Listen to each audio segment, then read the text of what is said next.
क़यामत से 30 साल पहले क्या होगा। बिस्मिल्लाहिर्रहमानिर्रहीम। अस्सलामुअलैकुम। यकीनन तमाम तारीफ़ें अल्लाह के लिए हैं। हम उसकी तारीफ़ बयान करते हैं, उसी से मदद के तलबगार हैं।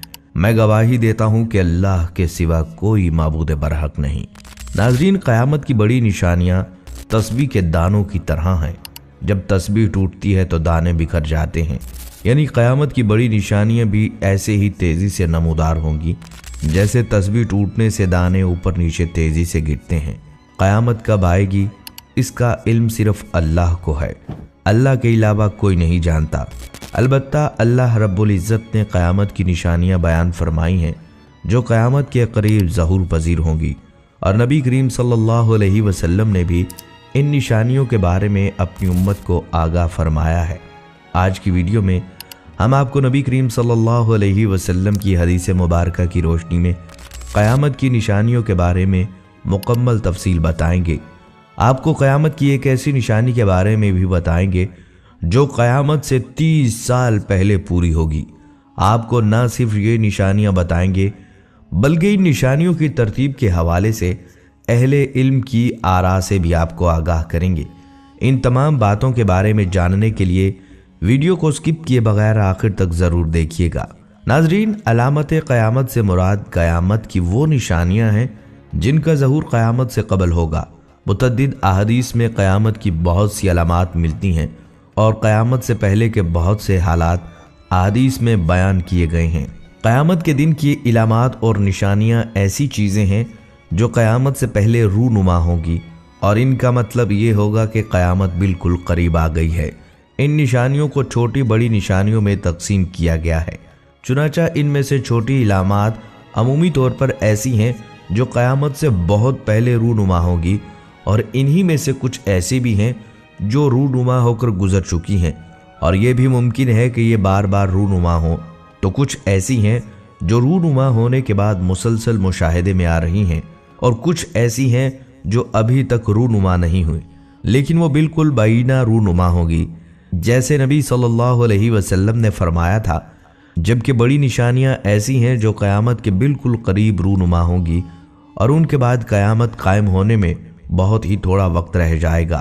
क़यामत की अलामात सुग़रा में सबसे पहली अलामत हज़रत मोहम्मद सल्लल्लाहु अलैहि वसल्लम की दुनिया में तशरीफ़ आवरी और आप सल्लल्लाहु अलैहि वसल्लम की वफ़ात है।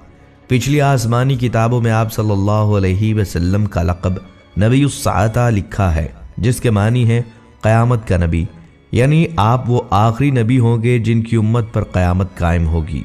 नबी सल्लल्लाहु अलैहि वसल्लम की बेइज्जत, नबी सल्लल्लाहु अलैहि वसल्लम की वफ़ात, बैतुल मुक़द्दस की फ़तह, फ़लस्तीन के शहर अमवास में रूनुमा होने वाला ताउन, औलाद नाफरमान हो जाएगी, बेटियां तक माँ की नाफरमानी करने लगेंगी, दोस्त को अपना और बाप को पराया समझा जाने लगेगा, इल्म उठ जाएगा और जहालत आम हो जाएगी।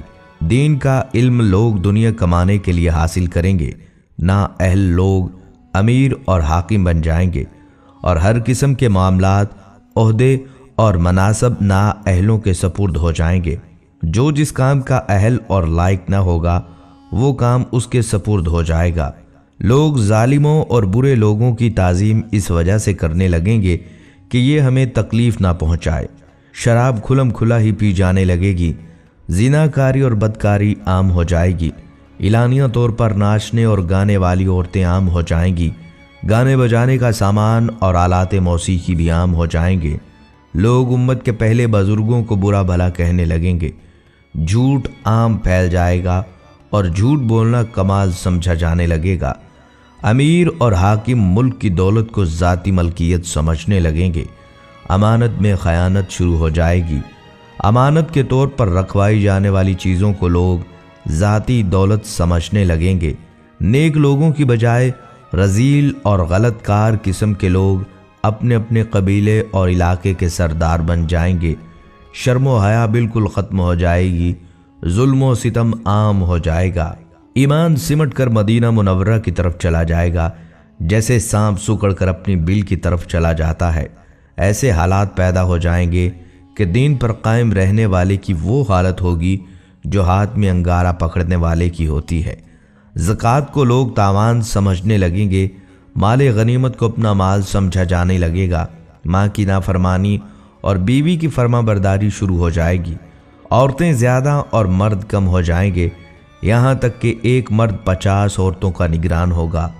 फितनों का ज़हूर पजीर होना, इन्हीं फितनों में सय्यदिना उस्मान रज़ी अल्लाह तआला अन्हु की शहादत, जंग जमल और सिफ़ीन, ख़ारिज का रूनुमा होना, वाक़या हुर्रा, कुरान करीम को मखलूक कहने का फितना शामिल है। हिजाज में बड़ी आग का रूनुमा होना, यह आग 7वीं हिजरी के दरमियान सन 654 हिजरी को लगी थी और बड़ी मिकदार में थी। जिन लोगों के ज़माने में ये आग लगी थी उन्होंने इसे तवातर के साथ बयान किया है। चुनाचा इमाम नववी रहमतुल्लाह अलैह कहते हैं, हमारे ज़माने में सन 654 हिजरी को मदीना नबविया की मशरक़ी जानिब हुर्रे के अक़ब में आग लगी, जो कि बहुत बड़ी थी। शाम और दीगर इलाकों के लोगों ने इसे तवातर के साथ बयान किया है और मुझे भी अहले मदीना में से उसने बताया जिसने ये आग देखी थी। इल्म कब्ज़ हो जाएगा और जहालत आम हो जाएगी। इल्म कब्ज़ इस तरह होगा कि अहले इल्म फौत हो जाएंगे, जैसे कि सही बुखारी और मुस्लिम में इसकी वजाहत मौजूद है। ज़िना आम होना, सूदी लेन देन फैल जाना, हर समत आलाते मौसीकी आम होना, बकरियों के चरवाहे इमारतें बनाने का मुकाबला करेंगे, ख़वातीन का बारीक और तंग लिबास ज़ेब तन करना, मोमिन को सच्चे ख्वाब आना, झूठी गवाही आम होना और सच्ची गवाही छुपाना, औरतों की तादाद ज़्यादा होना, जजीरा अरब का दोबारा सरसब्ज़ो शादाब होना, दरिंदों और जमादात का इंसानों से बातें करना, रोमियों की तादाद बढ़ना और मुसलमानों से उनकी जंग, कुस्तुनतुनिया फतह होना। क़यामत से पहले हजूर सल्लल्लाहु अलैहि वसल्लम की उम्मत में 30 बड़े कज़्ज़ाब और दज्जाल आएंगे। हर एक नबुव्वत का दावा करेगा, हालांकि हजूर सल्लल्लाहु अलैहि वसल्लम आखिरी नबी हैं, आपके बाद कोई नबी नहीं आएगा। इराक का मशहूर दरियाए फिरात सोने का एक पहाड़ या सोने का एक खजाना जाहिर करेगा, जिन पर लोग लड़ेंगे। चुनाचा इस लड़ाई में हर 100 में से 99 कत्ल हो जाएंगे। मुमकिन है कि सोने के पहाड़ या सोने के खजाने से मुराद इराक का तेल हो, वल्लाह आलम। जब ये अलामतें जाहिर हो चुकेंगी तो सख्त किस्म का अजाब शुरू होगा। इसमें सुर्ख आंधियाँ आएंगी, आसमान से पत्थर बरसेंगे, कुछ लोग ज़मीन में धंसा दिए जाएंगे, लोगों की शक्लें मस्ख हो जाएंगी। फिर पै दर पै कई निशानियां ऐसी जाहिर होंगी जैसे हार का धागा टूटने पर मुसलसल दाने गिरते हैं। नाजरीन, हज़रत हुज़ैफ़ा इब्ने असियद गफ़ारी रज़ी अल्लाह तआला अन्हु कहते हैं कि एक दिन हम लोग आपस में क़यामत का जिक्र कर रहे थे कि नबी सल्लल्लाहु अलैहि वसल्लम हमारी तरफ आ निकले और पूछा, तुम लोग किस चीज़ का जिक्र कर रहे हो? सहाबा इकराम ने अर्ज़ किया कि हम क़यामत का तज़किरा कर रहे हैं। तब आप सल्लल्लाहु अलैहि वसल्लम ने फरमाया, यकीनन क़यामत उस वक्त तक नहीं आएगी जब तक तुम इससे पहले 10 निशानियों को ना देख लो। फिर आप सल्लल्लाहु अलैहि वसल्लम ने इन 10 निशानियों को इस तरतीब से जिक्र फरमाया: धुआं, दज्जाल, दाबतुल अर्ज़, सूरज का मगरिब की तरफ से निकलना, हज़रत ईसा इब्ने मरियम का नाजिल होना, याजूज माजूज का ज़ाहिर होना, और छठी, 7वीं और 8वीं निशानी के तौर पर आप सल्लल्लाहु अलैहि वसल्लम ने 3 खुसूफ का यानी 3 मकामात पर ज़मीन के धंस जाने का जिक्र फरमाया। एक तो मशरिक़ के इलाका में, दूसरे मगरिब के इलाका में और तीसरे जज़ीरतुल अरब के इलाका में। और 10वीं निशानी जो सब के बाद ज़ाहिर होगी वो आग है जो यमन की तरफ से नमूदार होगी और लोगों को घेर हाँक कर ज़मीन हशर की तरफ ले जाएगी। और एक हदीस में यूँ है कि वो एक ऐसी आग होगी जो यमन के मशहूर शहर अदन के आखिरी किनारे से नमूदार होगी और लोगों को हाँक कर ज़मीन हशर की तरफ ले जाएगी। नीज़ एक रिवायत में 10वीं निशानी के तौर पर यमन की तरफ से या अदन के आखिरी किनारे से आग नमूदार होने की बजाय एक ऐसी हवा का जिक्र किया गया है जो लोगों को समंदर में फेंक देगी। प्यारे दोस्तों, आपने इस रिवायत में क़यामत की 10 बड़ी निशानियां मुलाहिज़ा फरमाई हैं। जहां तक इन निशानियों की तरतीब का मामला है तो इस बारे में आपको मुहद्दिसीन और अहले इल्म की आरा से आगाह करेंगे। नबी करीम सल्लल्लाहु अलैहि वसल्लम ने क़यामत की जो बड़ी निशानियां अपनी उम्मत को बताई हैं उनमें सबसे पहली निशानी दुखान है, जो एक बड़ा धुआं है जो जाहिर होकर मशरिक से मगरिब तक तमाम ज़मीन पर छा जाएगा और मुसलसल 40 रोज़ तक छाया रहेगा। इसकी वजह से तमाम लोग सख्त परेशान हो जाएंगे। मुसलमान तो सिर्फ दिमाग व हवास की क़ुदरत और ज़ुकाम में मुब्तला होंगे, मगर मुनाफिकीन व कुफ़ार बेहोश हो जाएंगे और उनके होश व हवास इस तरह हो जाएंगे कि बाज़ को कई दिन तक होश नहीं आएगा। याद रहे, इस धुएं का नाम दुखान है। जैसा कि इस धुएं का जिक्र कुरान पाक की सूरह दुखान की आयत नंबर 10 में मौजूद है और हुज़ैफ़ा रज़ी अल्लाह तआला अन्हु और उनके ताबईन के कौल के मुताबिक एक आयत में इसी तरह के धुएं की तरफ इशारा किया गया है। इस आयत में अल्लाह ताला का इरशाद है, सो आप उस दिन का इंतज़ार कीजिए जब आसमान वाज़ेह धुआं लाएगा जो लोगों को ढांप लेगा। उस दिन वो कहेंगे, ऐ हमारे रब, ये है दर्दनाक अजाब, इस अजाब को दूर कर दे। बेशक हम ईमान लाने वाले हैं। अब उनके नसीहत कबूल करने का वक्त कहाँ है, हालांकि उनके पास वाज़े हिदायत देने वाले रसूल आ चुके थे। फिर उन्होंने इस रसूल से एराज किया और कहा, ये सिखाए हुए दीवाने हैं। सूरत-उद-दुखान आयत 10-14। याद रहे, इस आयत में आसमान के धुआं लाने से मुराद है क़ुर्ब क़यामत में धुएं का ज़ाहिर होना। जैसा कि कतादा ने कहा, इस आयत के मानी है, या मोहम्मद सल्लल्लाहु अलैहि वसल्लम, आप इन काफिरों के साथ उस दिन का इंतज़ार कीजिए जब आसमान पर वाज़े धुआं छा जाएगा। नाज़रीन, इस आयत में दुखान यानी धुएं के मुतल्लिक मुफस्सिरीन के मुख्तलिफ अक़वाल हैं। इस धुएं की हकीकत को जानने के लिए इन अक़वाल का तज़किरा ज़रूरी है। पहला कौल, जिसके बारे में हज़रत अली, हज़रत इब्न अब्बास, हज़रत इब्न उमर, हज़रत अबू हुरैरा रज़ी अल्लाह तआला अन्हु और ज़ैद बिन अली, हसन और इब्ने अबी मलाइका वगैरह फरमाते हैं, दुखान धुआं क़यामत की अलामतों में से है। ये अभी तक ज़ाहिर नहीं हुआ। ये क़ुर्ब क़यामत में 40 रोज़ तक ज़ाहिर होगा और आसमान और ज़मीन की फ़िज़ा को भर लेगा। मोमिन पर इसका असर ज़ुकाम की सूरत में होगा और काफिर व फाजर की नाकों में दाखिल होकर उनके कानों के सुराखों से निकलेगा, उनका दम घुटने लगेगा और ये धुआं जहन्नम के आसार से है। इस हवाले से दूसरा कौल ये है कि आसमान के धुआं लाने से मुराद कुफ़ार की भूख की कैफियत है। जैसा कि हज़रत इब्न मसूद रज़ी अल्लाह तआला अन्हु ने फरमाया, दुखान यानी धुएं से मुराद कुफ़ार की भूख की कैफियत है। जब नबी सल्लल्लाहु अलैहि वसल्लम ने इनकी मुसलसल सरकशी और हट धर्मी की वजह से इनके खिलाफ दुआ की तो इन पर कहत आ गया। भूख की शिद्दत में जब वो आसमान की तरफ देखते हैं तो वो उनको धुएं की तरह नजर आता है। फिर अल्लाह ताला ने नबी सल्लल्लाहु अलैहि वसल्लम की दुआ से उनसे वो कैफियत दूर कर दी। अगर इससे मुराद क़यामत का धुआं होता तो वो इनसे दूर ना होता। फिर अल्लाह ताला ने ये आयत नाज़िल फरमाई, सो आप उस दिन का इंतज़ार कीजिए जब आसमान वाज़े धुआं लाएगा जो लोगों को ढांप लेगा, ये है दर्दनाक अज़ाब। फिर रसूलुल्लाह सल्लल्लाहु अलैहि वसल्लम के पास ये लोग लाए गए और आप सल्लल्लाहु अलैहि वसल्लम से कहा गया, या रसूलुल्लाह सल्लल्लाहु अलैहि वसल्लम, मुज़िर के लिए बारिश की दुआ कीजिए, ये लोग हलाक हो रहे हैं। आप सल्लल्लाहु अलैहि वसल्लम ने फरमाया, मुज़िर के लिए? तुम तो बहुत जर्री हो। फिर आपने बारिश की दुआ की, बारिश नाजिल हो गई। फिर यह आयत नाजिल हुई, बेशक तुम कुफर की तरफ लौटने वाले हो। फिर जब ये बारिश से मुतमईन हो गए तो फिर कुफर की तरफ लौट गए। फिर अल्लाह ताला ने ये आयत नाजिल फरमाई, जिस दिन हम बहुत सख्त गिरफ्त के साथ पकड़ेंगे, बेशक हम इंतकाम लेने वाले हैं। हज़रत इब्ने मसूद ने फरमाया, इससे मुराद यौम बदर का इंतकाम है। नाजरीन, अब बात करते हैं क़यामत की दूसरी बड़ी निशानी की। तो याद रहे, 10 बड़ी निशानियों वाली हदीस में नबी करीम सल्लल्लाहु अलैहि वसल्लम ने जो दूसरी बड़ी निशानी बतलाई है वो है दज्जाल का ज़हूर। याद रहे कि दज्जाल के फितना को इस कायनात का सबसे बड़ा फितना बताया गया है। जैसा कि नबी सल्लल्लाहु अलैहि वसल्लम का फरमान है कि इस दुनिया में दज्जाल से बड़ा कोई फितना नहीं होगा। तो आइए दज्जाल के बारे में आपको बताते हैं। रवायात में आता है, दज्जाल एक नौजवान मर्द होगा। वो भारी भरकम जिस्म और सुर्ख रंगत का मालिक होगा। अवाम में उसका लक़ब मसीह होगा।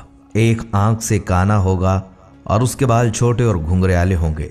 सवारी में एक बड़ा गधा होगा। अव्वलन उसका ज़हूर मुल्क इराक़ व शाम के दरमियान में होगा, जहाँ नबुव्वत और रसालत का दावा करता होगा। फिर वहाँ से अस्फ़हान चला जाएगा। यहाँ उसके हमरा 70,000 यहूदी होंगे। यहीं से वो खुदाई का दावा करके चारों तरफ फसाद बर्पा करेगा और ज़मीन के अक्सर मकामात पर गश्त करके लोगों से अपने आप को खुदा मनवाएगा। नाजरीन, तीसरी बड़ी निशानी है दाबतुल अर्ज़। दाबतुल अर्ज़ से मुराद एक अजीबुल खलकत और नादर शक्ल का जानवर है जो मस्जिद हराम में कोहे सफ़ा और मरवा के दरमियान से बरामद होगा, और इसका जिक्र भी कुरान मजीद में किया गया है। अगली निशानी हज़रत ईसा अलैहिस्सलाम का नज़ूल है। याद रहे, हज़रत ईसा अलैहिस्सलाम का नज़ूल हज़रत इमाम मेहदी के ज़हूर के बाद होगा।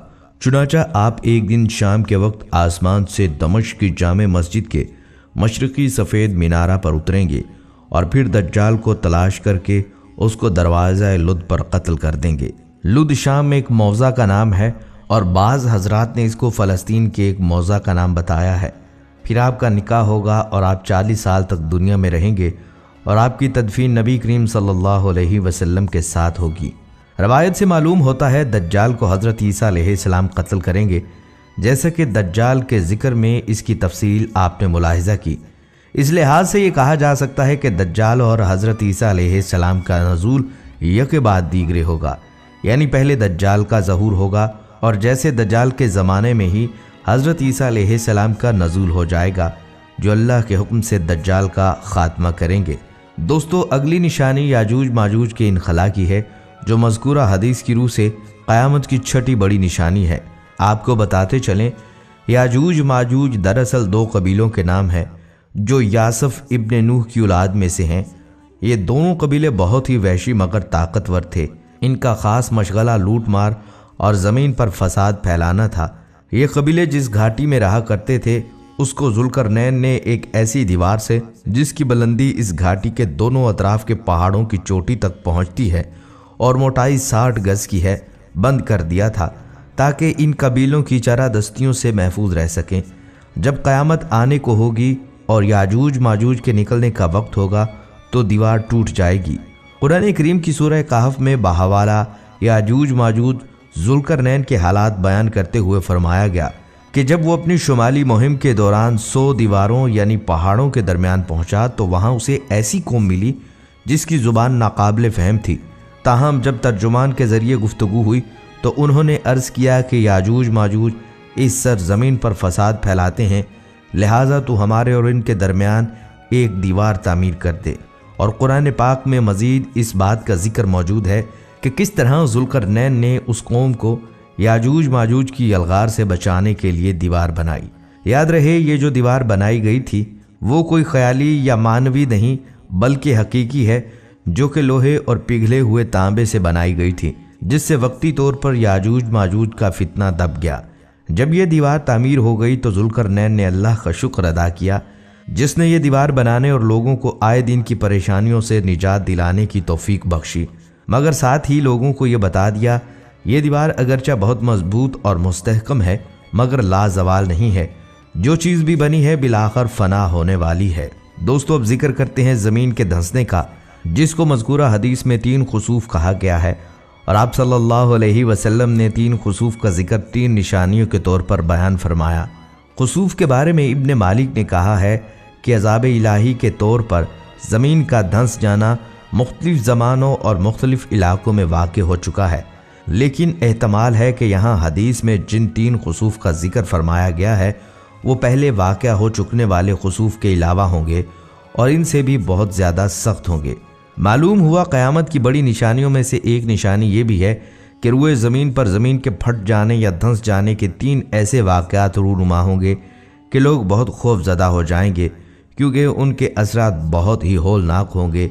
यूँ तो दुनिया में पहले भी ज़मीन के फटने के ऐसे कई वाक़यात सुनने को मिल चुके हैं, लेकिन जिन वाक़यात की आपने खबर दी है वो हमारी सोच से बालातर है। वो किस कदर भयानक अज़ाब होगा कि रुए ज़मीन पर कोई भी उसके खौफ से बच नहीं पाएगा। ज़मीन का धंसना क़यामत कुबरा की निशानियों में से है। वो कब होना है, किस जगह होना है, इसका इल्म तो अल्लाह पाक की ज़ात अक़दस ही जानती है, लेकिन आप सल्लल्लाहु अलैहि वसल्लम ने इसकी सम्मतों की तरफ इशारा ज़रूर दिया। वो ये कि एक वाक़या अहले मगरिब की तरफ होगा, वो इस कदर भयानक होगा कि पूरा मगरिब उसके खौफ की लपेट में होगा, जबकि दूसरा वाक़या अहले मशरिक़ की तरफ होगा और तीसरा वाक़या अहले अरब की सरज़मीन पर होगा। दोस्तों, अगली निशानी है आग, जिसके बारे में फरमाया कि लोगों को हाँक कर ज़मीन हशर की तरफ ले जाएगी। इसमें ज़मीन हशर से मुराद मुल्क शाम का वो इलाका है जहाँ वो आग लोगों को ले जाकर छोड़ देगी। बाज़ हजरात ने यह कहा है कि ज़्यादा सही बात यह है कि इस आग की इब्तदा मुल्क शाम से होगी, या ये कि मुल्क शाम को इस कदर वसी व फराख कर दिया जाएगा कि पूरे आलम के लोग इसमें जमा हो जाएंगे। बहरहाल हदीस के इस जुमला का मफहूम ये नहीं है कि इस आग का लोगों को हाँकना हशर के बाद होगा। अगर ज़मीन हशर से मुराद मैदान हशर लिया जाता तो यकीनन ये मफहूम पैदा होता और इस पर एतराज़ भी वाक़या होता, लेकिन यहाँ मैदान हशर मुराद ही नहीं तो फिर कोई एतराज़ भी पैदा नहीं हो सकता। दोस्तों, रिवायत में एक ऐसी हवा का जिक्र भी किया गया है जो लोगों को समंदर में फेंक देगी। ये रवायत बज़ाहिर इस रवायत के ख़िलाफ़ है जिसमें आग का जिक्र है। बस इन दोनों रवायतों के दरमियान मुताबिकत व यकसानियत पैदा करने के लिए ये कहा गया है कि इस दूसरी रवायत में लफ्ज़ नाज से मुराद कफ़ार हैं और उनको हाँकने वाली आग हवा के सख्त जक्कड़ के साथ मिली हुई होगी ताकि इन कुफार को समंदर में धकेलने का अमल ज़्यादा तेज़ रफ्तारी के साथ पूरा हो। नाजरीन, ये था तज़किरा क़यामत की बड़ी निशानियों का। अब बात करते हैं क़यामत की उस निशानी के बारे में जो जय्यद उलमा के मुताबिक क़यामत से 30 साल पहले ज़ाहिर होगी। उलमा इकराम बताते हैं क़यामत आने से 30 साल पहले औरतें बांझ हो जाएंगी, यानी बच्चे पैदा होना बंद हो जाएंगे, यानी क़यामत बच्चों पर बरपा नहीं होगी। और क़यामत आने से कुछ लम्हे पहले कलमा गो और नेक लोग ऐसी हवा यानी कि ज़ीरो ऑक्सीजन के ज़रिए उनकी मौत हो जाएगी और ये मौत बिल्कुल भी दर्दनाक ना होगी। क़यामत शिरकिया, जालिम, राशी, जानी और आखिरी वक्त तक तौबा ना करने वालों पर बरपा होगी। अगर देखा जाए तो ये निशानी आज मगरबी ममालिक में पूरी होती नज़र आ रही है। अब ऐसे नज़रिए के साथ लोग सामने आ रहे हैं कि इंसानों को बच्चे पैदा नहीं करने चाहिए और आहिस्ता आहिस्ता इंसानों की नस्ल ख़त्म होनी चाहिए। इस फ़लसफ़े को एंटी नेटलिज़म या बच्चों की पैदाइश के ख़िलाफ़ एक मुहिम के तौर पर देखा जाता है। इस तसव्वुर का आगाज़ कदीम यूनान में हुआ था, ताहम हाल में सोशल मीडिया के इस्तेमाल से इस ख्याल को दोबारा फ़रोग़ देने का मौका मिला है। फेसबुक और रेडिट पर ऐसे लाखों ग्रुप मौजूद हैं जिनमें से चंद मेंबरान की तादाद हज़ारों में है। रेडिट पर ऐसे ही एक ग्रुप में 3500 मेंबरान हैं, जबकि फेसबुक पर मौजूद दर्जनों ऐसे ग्रुप्स में से सिर्फ एक ऐसा है जिसमें 6000 लोग शामिल हैं। इस ख्याल के हामी अफराद पूरी दुनिया में से हैं और उनके पास इसकी हमायत की मुख्तलिफ वजूहात हैं, जैसे ख़ानदानी अमराज, मुस्तकबिल की नस्लों का तकलीफ़ों से तहफ़्फ़ुज़, आबादी बढ़ने की फ़िक्र और माहौलियाती तब्दीलियाँ वगैरह हैं। ताहम अंजाम इन सब को एक ही चाहिए, दुनिया से इंसानी वजूद का ख़ात्मा। हालांकि ज़मीनी सतह पर अभी भी मुहिम मामूली है, लेकिन बच्चे पैदा करने की मुखालफत करने वाली इस सोच का अक्स अब दुनिया की फलाह बहबूद के लिए होने वाले बड़े मुबाहिसों में नज़र आना शुरू हो गया है। नाजरीन, मज़कूरा हदीस में जिन क़यामत की निशानियों का जिक्र किया गया है उनकी तरतीब के बारे में ये बात कही गई है कि इनमें सबसे पहले जिस निशानी का ज़हूर होगा वो धुआं है। उसके बाद दज्जाल निकलेगा, फिर ईसा अलैहिस्सलाम आसमान से नाजिल होंगे, फिर याजूज माजूज निकलेंगे, फिर दाबतुल अर्ज़ निकलेगा और फिर आफ्ताब मगरिब की जानिब से तलू होगा। ये बात इसलिए कही जाती है कि हज़रत ईसा अलैहिस्सलाम के ज़माना में तमाम रूए ज़मीन पर अहले ईमान के अलावा कोई नहीं होगा, क्योंकि सारे कुफ़ार मुसलमान होंगे, उनका ईमान मकबूल होगा। इसके बरखिलाफ़ अगर ये कहा जाए कि मगरिब की जानिब से आफ्ताब का तलू होना दज्जाल के निकलने और ईसा अलैहिस्सलाम के नाजिल होने से पहले होगा, तो जाहिर है जो कुफ़ार हज़रत ईसा अलैहिस्सलाम के ज़माना में मुसलमान होंगे उनका ईमान मकबूल करार ना पाएगा, क्योंकि आफ्ताब मगरिब की जानिब से तलू होने के बाद तौबा का दरवाज़ा बंद हो जाएगा और उस वक्त किसी काफिर का ईमान कबूल करना मोतबर नहीं होगा। जबकि हज़रत ईसा अलैहिस्सलाम के ज़माना में ईमान कबूल करने वाले तमाम लोगों का ईमान मोतबर होगा और वो मुसलमान माने जाएंगे। बस इस हदीस में मज़कूरा निशानियों को जिस तरतीब के साथ बयान किया गया है वो निशानियाँ इसके वक़ू पज़ीर होने की असल तरतीब नहीं, असल तरतीब का इल्म अल्लाह ही को है, इसलिए इस तरतीब में इख्तलाफात का तज़किरा करना बेसूद है। कुरान मजीद में क़यामत के जो अहवाल बयान हुए वो सिर्फ़ उस दिन का हल्का सा तसव्वुर देने के लिए बयान हुए हैं। इनका ताल्लुक़ मुतशाबिहात से है, इस जहां में इनकी असल हकीकत को समझना मुश्किल है। हम हर चीज़ को अपने मुशाहिदा, तजर्बा, इल्म और अपने फ़हम की रोशनी में समझने की कोशिश करते हैं, इसलिए इनको समझाने के लिए उन्हीं चीज़ों का हवाला दिया जाता है जिनका इस दुनिया में हमें तजर्बा और मुशाहिदा होता रहता है। अल्लाह पाक हम सब को राह रास्त पर चलने की तौफीक अता फरमाए और आखिरत की तैयारी करने की भी तौफीक अता फरमाए। दोस्तों, ये थी हमारी आज की वीडियो। उम्मीद करते हैं कि आपको ज़रूर पसंद आई होगी। अगर आपको ये वीडियो पसंद आई है तो आपसे गुजारिश है हमारे चैनल को सब्सक्राइब कर लें